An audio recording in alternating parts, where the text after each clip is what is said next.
এর জমি এর জমির সাথে দ্বন্দ্ব, এর বাসার সাথে দ্বন্দ্ব। বিচারের জন্য একজন দেওয়ানি থাকে না আমাদের সমাজে? নবীজি ওইটা বলতেছেন, ওয়াকানা যাঈমুল কওমি আরযালাহুম, দেওয়ানি যখন মিথ্যার দিকে ফয়সালা দিবে। কোন দিকে ফয়সালা? জমি পায় আমি, ফয়সালা দিছে উনার পক্ষে। জমি পায় উনি, ফয়সালা দিছে উনার পক্ষে।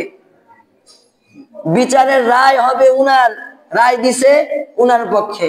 ওয়াকানা যাঈমুল কওমি আরযালাহুম, সমাজের দেওয়ানি যখন উল্টা দিকে ফয়সালা দিবে। নবীজি বলতেছেন এইগুলা বিষয়ের জন্য তোমরা অপেক্ষায় থাকো, এগুলা আলামত যখন সমাজে প্রকাশ পাবে। ওয়া উকরিমার রাজুলু মাখাফাতা শাররি, ওয়া উকরিমার রাজুলু মাখাফাতা শাররি, মানুষের অনিষ্ট থেকে বাঁচার জন্য তাকে সালাম করা হবে, সম্মান প্রদর্শন করা হবে। মানুষের কি থেকে বাঁচার জন্য? অনিষ্ট থেকে বাঁচার জন্য। আহা, ওনাকে যদি আমি সালাম না দেই, ওনারা যদি সম্মান না দেই, উনি যে কোনো ভাবে আমার ক্ষতি করবে, এই জন্য ওনারে আমি সালাম দিছি, এই জন্য ওনারে আমি সম্মান করছি। এমন ঘটনা ঘটে কি ঘটে না? আছে না? ভয় পাই, মানুষকে ভয় পাই কেন? মানে মানুষকে সম্মান করি কেন? তাকে ভয় পাই, সে আমার ক্ষতি করতে পারে। তারে যদি সম্মান না করি, তারে যদি সম্মান না করি, সে আমার ক্ষতি করতে পারে। ওয়া উকরিমার রাজুলু মাখাফাতা শাররি, মানুষের অনিষ্ট থেকে বাঁচার জন্য, মানুষের জুলুম থেকে বাঁচার জন্য মানুষকে সম্মান করা হবে। নবীজি বলেন এই আলামত যখন তোমাদের মাঝে প্রকাশ পাবে, ওয়া উকরিমার রাজুলু মাখাফাতা শাররি, মানুষের অনিষ্ট থেকে বাঁচার জন্য তাকে সম্মান প্রদর্শন করা হবে। ওয়া যাহারাতিল গায়নাতু ওয়াল মাআসিফ, গান বাদ্য নৃত্য যখন পরিবেশন করা হবে। আমি কিন্তু বলি নাই, আমি কিন্তু হাদিস বানাইও নাই। আপনি হাদিস খুলবেন, রেফারেন্স দেওয়া হবে, এইভাবেই দেওয়া আছে। আমি শুধু পাইছি, আপনাদের সামনে উপস্থাপন করতেছি। গালি যা দেওয়া দরকার নবীজিরে দিয়েন, নবীজিরে দিয়েন, আল্লাহরে দিয়েন, আমারে গালি দিয়ে কোনো লাভ নাই। আমি নিজ থেকে কোনো কিছু বানায় বলতেছি না, হাদিসে যা আছে ওইটাই আপনারে বলতেছি। নবীজি বলেন ওয়া যাহারাতিল গায়নাতু ওয়াল মাআসিফ, গান বাদ্য নৃত্য যখন বেশি আকারে প্রকাশ পাবে। ওয়া যাহারাতিল গায়নাতু ওয়াল মাআসিফ, শুধু গান বাদ্য নৃত্যর ভিতরে মানুষ সীমাবদ্ধ থাকবে না। ওয়া শুরিবাতিল খুমুর, গানের মজা পরিপূর্ণ নেওয়ার জন্য, নর্তকীর নাচের মজা পরিপূর্ণ নেওয়ার জন্য, ওয়া শুরিবাতিল খুমুর, তারা মদ পানে লিপ্ত হয়ে যাবে। বলেন তো এই গুনাহগুলো আমাদের সমাজে চালু হইছে কি হয় নাই? নাচ চলবে, নর্তকী থাকবে, গান বাদ্য চলবে মজা নেওয়ার জন্য, মাদক সেবন করা হবে। নবীজি বলতেছেন ওয়া শুরিবাতিল খুমুর, মাদক সেবন করা হবে। ওয়ালানা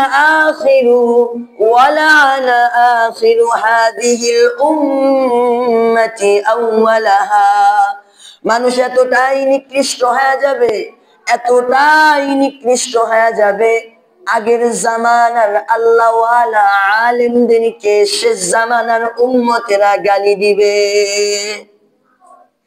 আবু হানিফা হাদিস কি বুঝতো? আমি তার চাইতে বেশি বুঝি। আবু বকর ইসলাম কি বুঝতো? আমি তার চাইতে বেশি বুঝি। সালাউদ্দিন আইয়ুবী ইসলামের কি বুঝতো? আমি তার চাইতে বেশি বুঝি।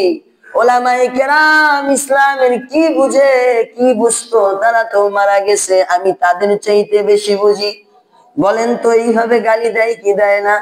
আপনি আবু হানিফারে মানেন না, হানাফি মাযহাবকে মানেন না, দরকার নাই, আপনি শাফিঈ মাযহাবকে মানেন, কোনো সমস্যা নাই, কিন্তু আপনি আবু হানিফার নাম নিয়ে গালি দেন, আবু হানিফার নাম নিয়ে গালি দেন, ইমামে শাফিঈর নাম নিয়ে গালি দেন, ইমামে হাম্বল রাহমাতুল্লাহি আলাইহির নাম নিয়ে গালি দেন।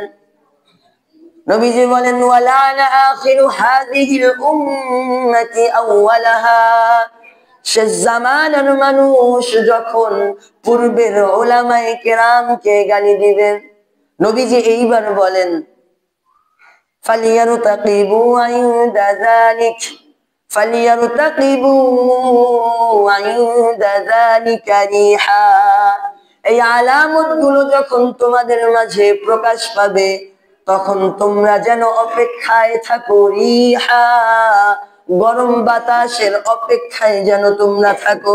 গরম বাতাস কি? এই যে বুঝেন গরম বাতাস কি, চিন্তা করেন, একটু খেয়াল করেন।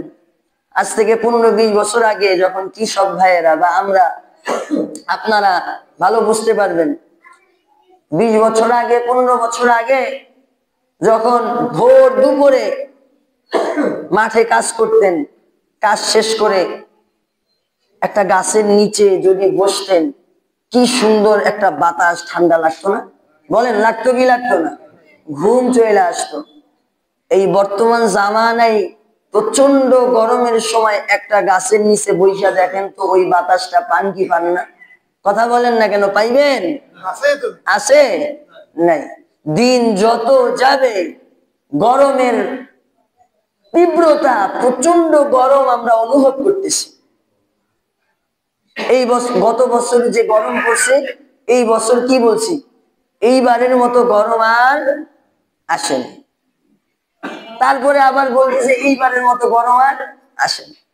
নবীজি বলতেছেন ফালিয়ারতাকিবু ইনদা যালিকা রিহা, তারা যেন অপেক্ষায় থাকে গরম বাতাসের। ওয়াকযফা, ভূমিধস হওয়ার অপেক্ষায় তারা যেন থাকে, ভূমিধস হয়ে যাবে। এই গুনাহগুলো যখন আমাদের মাঝে প্রকাশ পাবে, ভূমিধস হবে। খবর যারা দেখেন, পত্রিকা যারা দেখেন, অনলাইনে যারা চোখ রাখেন, দেখেন না প্রতিদিন অহরহ কত দেশে ভূমিধস হইতেছে, বিল্ডিং কত নিচে ডাইবা যাইতেছে। এরপরে নবী বলেন ওয়াজালজালা, ওয়াজালজালা, তখন তোমাদের মাঝে ভূমিকম্পন চলে আসবে। আসছে কি আসে নাই? কথা বলেন না, আসছে কি আসে নাই? যে বাংলাদেশে কখনো ভূমিকম্প হয় নাই, সেই বাংলাদেশে এখন 2-1 দিন পর পর শুনি যে ভূমিকম্প হয়। কারণ কি? কারণ কি?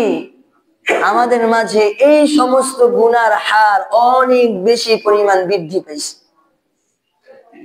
আমানতের মাল আমাদের কাছে লুট হইতেছে, কারো কাছে আমানত দিয়ে সেটা আমানত ঠিক মতো রাখতে পারতেছে না। অধিক আকারে আল্লাহ পাক রব্বুল আলামিন আমাদেরকে সম্পদ দিতেছেন, কিন্তু সঠিকভাবে যাকাত আদায় করতেছি না।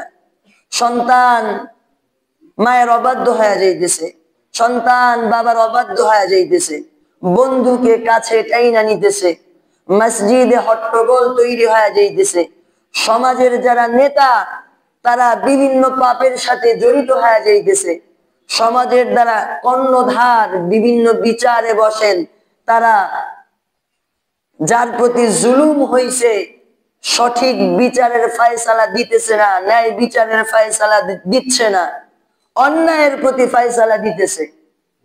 গান বাদ্য অধিক পরিমাণে বেড়ে যাচ্ছে, নর্তকীর নাচ অধিক পরিমাণে সমাজে বেড়ে যাচ্ছে, মাদক সেবন সমাজে বেশি বেড়ে যাচ্ছে। শেষ জামানায় আমরা, আমাদের আগের জামানার যত আলেম ছিলেন, আল্লাহ ওয়ালা ছিলেন, বিভিন্ন বিষয়ে আমাদের মত বিরোধের কারণে ওলামায়ে কেরামকে, আবু হানিফাকে, ইমামে শাফিঈকে, ইমামে হাম্বল রাহমাতুল্লাহি আলাইহি সহ যত ওলামায়ে কেরাম চলে গেছেন, তাদেরকে মানুষ গালি দিচ্ছে। এই আলামত গুলো তো প্রকাশ পাইছে, প্রকাশ পাইছে কি পায়নি? এই জন্য রাসূলুল্লাহ সাল্লাল্লাহু আলাইহি ওয়াসাল্লাম বলেন, এই যে 15টা আলামত, এই আলামত যখন তোমাদের মাঝে প্রকাশ পাবে তোমরা সেই সময় গরম হাওয়ার অপেক্ষায় থাকো, ভূমি ধস হয়ে যাওয়ার অপেক্ষায় থাকো, ভূমি কম্পন হওয়ার অপেক্ষায় থাকো। নবীজি এতটুকু বললেও অন্তরে একটু শান্তি পাইতাম। এরপরে নবীজি বলেন, শুধু তাই না, শুধু তাই না, যেই গজব তোমাদের উপরে আসছে, এই গজবের পরে যেই গজব তোমাদের জন্য অপেক্ষা করতেছে, পূর্বের গজবের চাইতে পরের গজবটা আরো বেশি ভয়ঙ্কর হয়ে যাবে। না, পূর্বের গজবের চাইতে যেটা আসতেছে পরের যে গজবটা, এটা আরো ভয়ঙ্কর রূপ ধারণ করবে। মানুষ এখন বলতেছে করোনা ছিল ভালো ছিল, যদি ভূমিকম্প হয় একবারে তো নিচে চলে যাবো। করোনা হইলে তাও 2-4-5 দিন সময় পাই, কিন্তু ভূমিকম্প হইলে কই যাব? একবারে কোনো 1 সেকেন্ড সময় কিন্তু পাবেন না। মনে করেন মুহূর্তের মধ্যে যদি মাটিটা ডেবে যায়, আপনি 1 সেকেন্ড পাবেন না, কালিমা পড়ার সময় পাবেন না। করোনা হইলে তাও কালিমা পড়তো, যে কখন বা মৃত্যু হয় কালিমা পড়তে থাকি, যখন আল্লাহ নিয়ে যাবে নিয়ে যাবে। কিন্তু ভূমিকম্পনের মাধ্যমে যদি আপনাকে ভূমি ধস করে দেওয়া হয়, তাহলে কোন উপায় আছে? শেষে রাসূলুল্লাহ সাল্লাল্লাহু আলাইহি ওয়াসাল্লাম এটা বোঝানোর জন্য বলতেছেন, দেখেন তসবির দানাগুলো আছে না, তসবির দানাগুলা দিয়ে সাহাবায়ে কেরামকে বলতেছেন, পুরানো পুঁতির মালা থেকে যদি সুতাকে ছিঁড়ে দেওয়া হয়, ওই পুঁতিগুলা যেমন একের পর এক ঝরঝর করে পড়তে থাকবে, শেষ জামানায় তোমাদের উপরে একের পর এক এইভাবে গজব আসতে থাকবে। তো বয়ান ছিল কি, ইদা জুলজিলাতিল আরদু জিলজালাহা, ভূমিকম্পন, কিয়ামত, কিয়ামতের আগে আল্লাহ পাক রব্বুল আলামিন এই ছোট ছোট ভূমিকম্পনের মাধ্যমে আমাদেরকে বুঝাইতে চান, হয় বান্দা তোমাদের গুনাহগুলোকে কমাও, নয়তো কিয়ামতের জন্য অপেক্ষা করো। আল্লাহ সুবহানাহু ওয়া তাআলা আমাদেরকে যেই গুনাহর কথা উপস্থাপন করা হয়েছে, এই গুনাহ থেকে আমাদের সকলকে বিরত থাকার তৌফিক দান করুন। সকলে বলে আমিন। আল্লাহ পাক রব্বুল আলামিন অবাধ্য সন্তানগুলোকে বাবার বাধ্য করে দেখ, সকলে বলে আমিন। আল্লাহ সুবহানাহু ওয়া তাআলা গান বাদ্য নর্তকী নেশা জাতীয় দ্রব্য থেকে, মাদক থেকে আমাদের সকলকে হেফাজত করুক। সকলে বলে আমিন। ওয়া আখিরু দাওয়ানা আলহামদুলিল্লাহি রাব্বিল আলামিন। যারা সুন্নাহ